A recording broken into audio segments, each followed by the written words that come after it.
এতিয়াতো বহুত বিহু বিহু লাগিছে এতিয়া বিহু নাচিবহে মন গৈছে আৰু নাচনে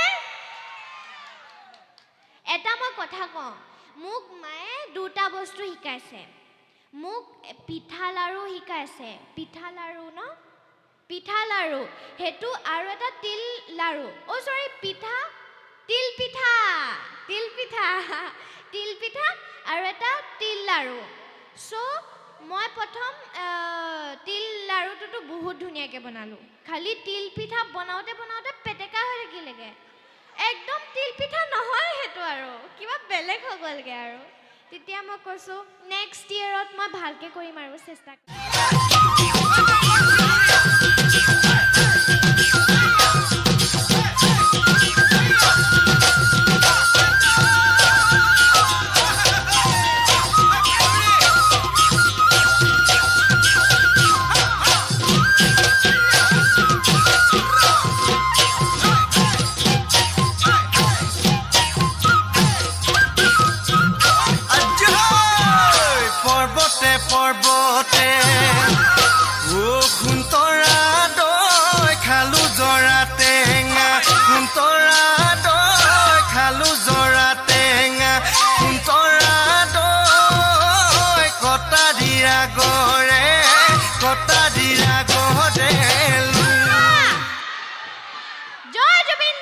জয় জুবিন্দা জয় জুবিন্দা জয় জুবিন্দা জুবিন্দা সদায় আমাৰ দিলত থাকিব সদায় থ্যাংক ইউ জুবিন্দা thank you so much bye bye এটা ডাঙৰ হাত চাপৰি হ'ব লাগে ফ্লৰিনাৰ বাবে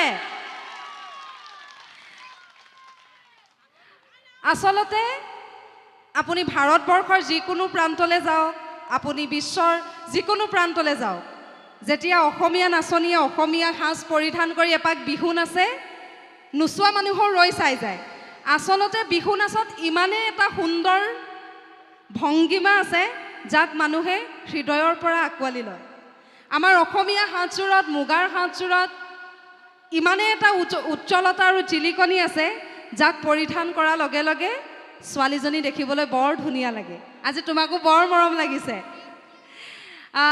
অসমীয়া আসলতে গৌৰৱ কৰিব পৰাকৈ আমি অসমীয়া আমি খাদ্য সম্ভাৰৰ পৰা ধনী আমি সাজ পোছাকৰ পৰা ধনী আৰু লগতে আমি বিহু নৃত্যত ধনী গতিকে ফ্লৰিনৰ উজ্জ্বল ভৱিষ্যত আমি কামনা কৰিছোঁ সদায় এনেদৰে আগবাঢ়ি যোৱা আৰু আছে গম পাইছোঁ আৰু হিপ হপ কৰা ছোৱালীৰ বাবে বিহুটোৰ বহুত কষ্ট তাইক দেখিয়েই মই বুজিব পাৰিছোঁ কিন্তু তাই চেষ্টা কৰিছে নিজৰ আমাৰ যিটো আমাৰ আচাৰ ব্যৱহাৰ আমাৰ সাজ সজ্জা আমাৰ যি বিহু নাচ সেয়া আয়ত্ত কৰিবলৈ চেষ্টা কৰিছে এই পশ্চিমীয়া সংস্কৃতিৰ ধামখুমীয়াত পৰি যে নিজৰ সংস্কৃতি হেৰাই পাহৰি যোৱা নাই এইটো আজিৰ তাৰিখত বহুত ডাঙৰ কথা গতিকে পুনৰবাৰ তোমাৰ উজ্জ্বল ভৱিষ্যত কামনা কৰিছোঁ সদায় আগবাঢ়ি যোৱা তোমাৰ চাগে ভাগৰ লাগিছে নাই লগা নাই লগা বোলে এতিয়া নাচিবানে অকণমান দেৰিকৈ নাচিবা এতিয়াই নাচিবা ফ্লৰিনাই বোলে আকৌ এটা নাচ নাচিব এটাটো স্পেশাল কথা মোৰ লগত কোনবা নাচিব লাগিব এবাৰ বিহু সো ধন্যবাদ বহুত ভাল লাগিলে আজি নাচি পিনি কিবা ভুল হ'ল নেকি বাৰু থ্যাংক ইউ ঘূৰোতে ঘূৰোতে এফালে পাই গ'লোহি মই অ'কে একো নহয় মই শিকি আছোঁ নতুনকৈ চৰি যদি মই কিবা ভুল কৰিলোঁ মোক বেয়া নেপাব অকণমান দেই যদি অসমবাসীক গৌৰৱান্বিত কৰিব পৰাকৈ ৰাষ্ট্ৰীয় পৰ্যায়ত তেখেতে সুনাম অৰ্জন কৰি আমাৰ সকলোৰে বাবে গৌৰৱ কঢ়িয়াই আনিছে ইমান অকণমান বয়সত যেতিয়া গৌৰৱ কঢ়িয়াই আনিছে গতিকে তেখেতক অনুপ্ৰেৰণা হিচাপে লৈ সমূহ উঠি অহা প্ৰজন্মৰ কণ কণ মইনা মইনীসকল নৃত্য জগতখনত আগবাঢ়ি আমাৰ অসমবাসীৰ নাম উজ্বলাব পাৰিব মই পোনপ্ৰথমে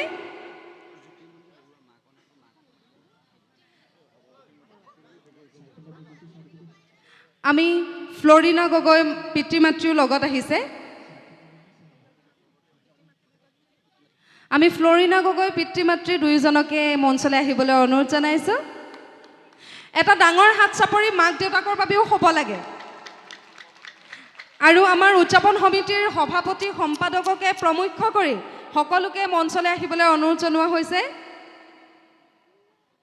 যিহেতু তেওঁলোকৰ কষ্টৰ বিনিময়ত আজি অনুষ্ঠানটিৰ সফলতাৰ দিশে আগবাঢ়িছে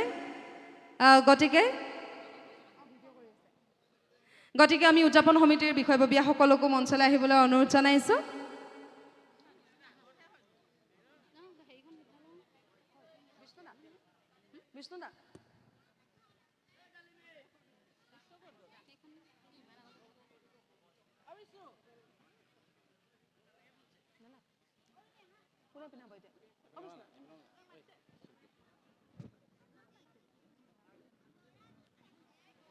মই পোনপ্ৰথমে তেখেতৰ মাতৃক এখনি বিহুৱানেৰে সম্বৰ্ধনা জ্ঞাপন কৰিবলৈ অনুৰোধ জনাইছোঁ।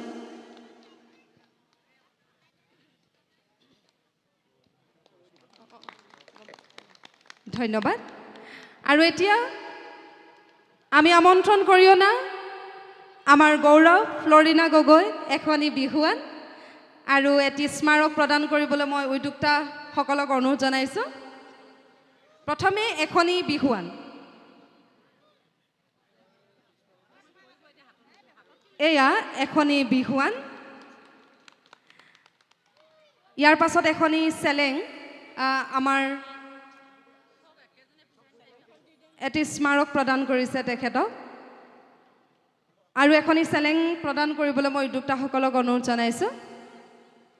আৰু উদযাপন সমিতিৰ সভাপতি সম্পাদকদ্বয়কে প্ৰমুখ্য কৰি এখনি সম্বৰ্ধনা পত্ৰ তেখেতক প্ৰদান কৰিবলৈ অনুৰোধ জনাইছোঁ। এয়া তেখেতক এখনি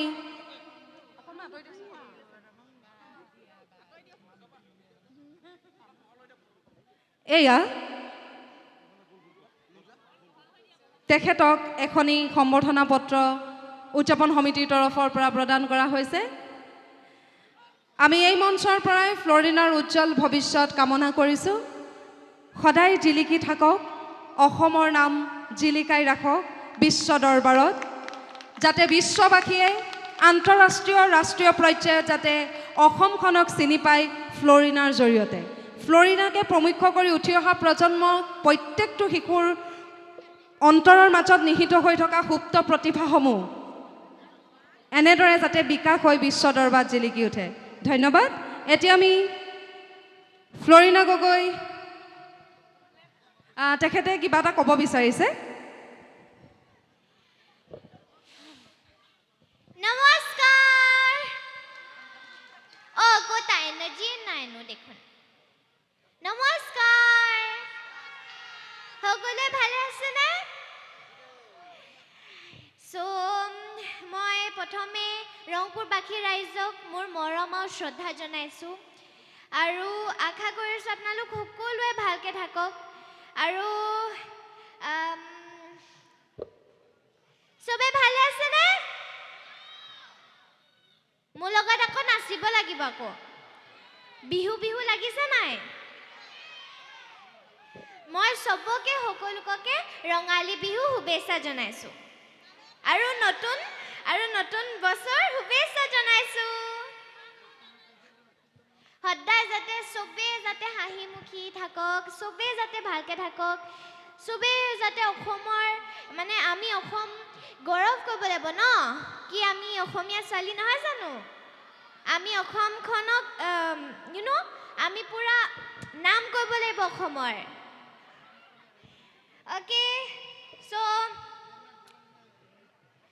এতিয়াতো বহুত বিহু বিহু লাগিছে, এতিয়া বিহু নাচিবহে মন গৈছে আৰু নাচোনে? এটা মই কথা কওঁ, মোক মায়ে দুটা বস্তু শিকাইছে।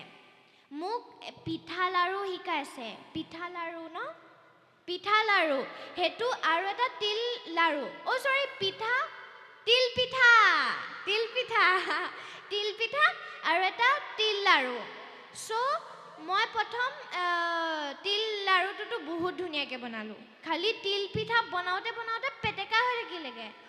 একদম তিল পিঠা নহয় সেইটো, আৰু কিবা বেলেগ হৈ গ'লগৈ। আৰু তেতিয়া মই কৈছোঁ নেক্সট ইয়েৰত মই ভালকৈ কৰিম আৰু চেষ্টা কৰিম। অ'কে, সকলোৱে ৰেডি আছেনে? খালি মই হিপ হপ কৰা হয়, মোৰ ষ্টাইলটো হিপ হপ হয়, খালি মই বিহু বহুত ভাল পাওঁ।